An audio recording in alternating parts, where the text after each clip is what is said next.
Thanks for having me on. It's nice to be on a sports show with a host who actually wants guests on the show. Versus some other sports podcast shows I've been on. So great. Wow. I'm a fan of yours, man. Dude, I watch your show all the time in the Daily Show office. Kidding. I mean, this is gonna sound worse than it is, but you're, sports and you and all the other guys, Pablo Torre, me and Roy Wood Jr. We used to share an office, and we would put you guys on as. This is going to sound awful as the background noise, but that's not what because we were fans of sports, and you guys were soothing influence to us, so that's why we'll put you on. But you guys are great background noise. Ronny Chieng, I do not. By the way, a radio owner just returned, and Ronny Chieng just gave me the wonderful compliment of saying that this show is on in the Daily Show offices as background noise. But I have been told many times, because back in the day when I did Sports Center in the late '90s and the early aughts, legendary Sports Center run. That show would re-air, and people would say they would fall asleep to me. But I did not take that as anything but a compliment.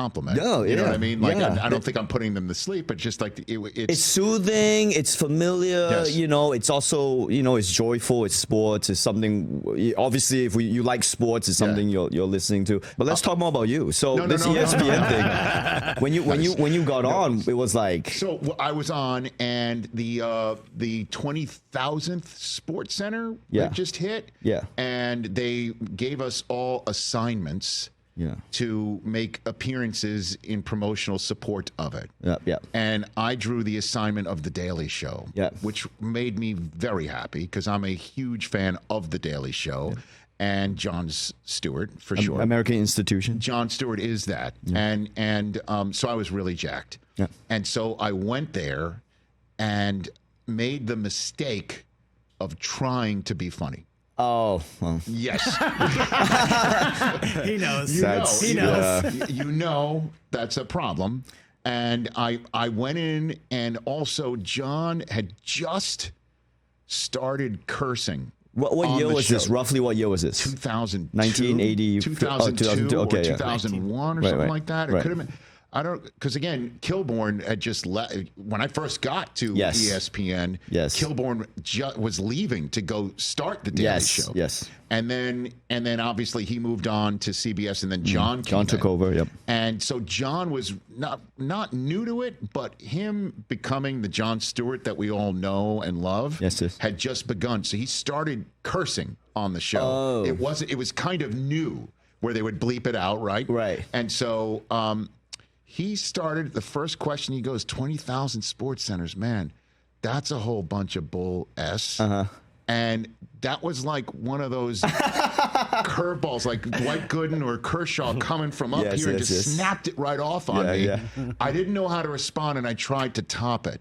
One of the worst appearances I've ever had. Like, I can't. I'm sure it's not as bad. Let's review the tape on it. Yeah, I'll look it up on YouTube. But it was terrible. But I can't watch it back. Please don't watch it back on YouTube. But that's cool that you got on the original Daily Show. But the one thing that I did pick up from that, though, is John came back before the taping. Yes. To say hello, and he. And say hi and just make it normal. Yeah, make it normal and be a cool person, which is what you did for me, which is more than I can say for most of these other sports shows out there that have people on and they don't even want them on. These names that will remain anonymous. I think people might be picking up what you're putting down right now, Ronny. Thanks for having me on. This is you're also an American institution, so it's very nice to listen, man. You're very kind to do it, and I hope you enjoyed this experience. I hope you enjoyed flying the Rich Eisen Show. Yeah, it was great. Much better than almost any other sports podcast experience I've been on. How many other experiences have you been on? I've been on Pablo Torre. He's my good friend. I love Pablo. Tell him I said hi. Yeah, please. Pablo's great. Okay. I love him. Intelligent. Intelligent sports analysis versus other shock jock controversy seeking former ESPN people who are using other people to just get clicks. Wow. Oddly specific. You know who you are. Really oddly drilling specific. down deep. Yeah. Catch the Rich Eisen Show every single day on the Roku Channel, 12 to 3 Eastern, for free.